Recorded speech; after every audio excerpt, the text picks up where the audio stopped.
Fully vaccinated travelers from the US and European Union countries will be able to avoid a 10-day compulsory quarantine when they arrive in England. However, travelers from India will still remain on the red list.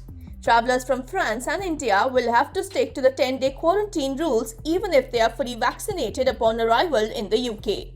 Currently, only people who received their COVID-19 vaccine in the UK can avoid quarantine when arriving from these amber list countries under the government's traffic list travel system. India remains on the red list under the international traffic system, which bans travel and imposes a compulsory 10-day hotel quarantine for returning British residents. The next review of that status is expected by the middle of next week.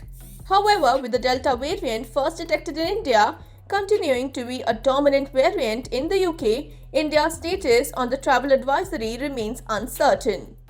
Meanwhile, from 4 a.m. local time on 2nd August, passengers who are fully vaccinated in the EU with the vaccines authorized by European Medicines Agency, or in the US with vaccines authorized by the Food and Drug Administration, or in the Swiss vaccination program will be able to travel to England without having to quarantine or take a day 8 COVID test on arrival.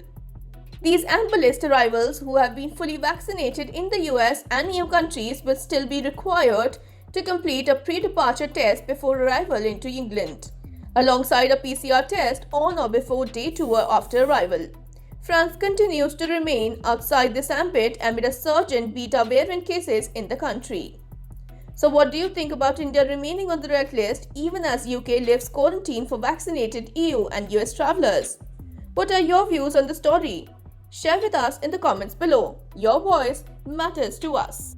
Subscribe to Oneindia channel and never miss an update.